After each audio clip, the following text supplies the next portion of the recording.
രണ്ടാമത് സ്കൂൾ കലോത്സവവുമായി ബന്ധപ്പെട്ടുള്ള പത്രസമ്മേളനമാണ് നടക്കുന്നത്.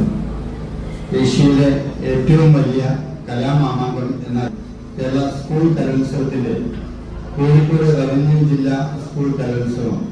2025 നവംബർ 24 മുതൽ 28 വരെ കോഴിക്കോട് റവന്യൂ ജില്ലയിലെ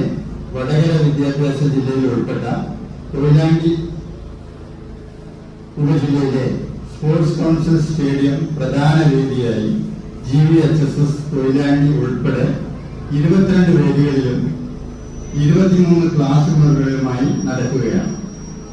1957 എറണാകുളം ഗവൺമെന്റ് ഗേൾസ് ഹൈസ്കൂളിൽ 12 ഇനങ്ങളും 18 മത്സരങ്ങളുമായി ആരംഭിച്ച കലോത്സവം ഈ 64ാം സ്കൂൾ കലോത്സവത്തിൽ ലോവർ പ്രൈമറി വിഭാഗം ഉൾപ്പെടെ 350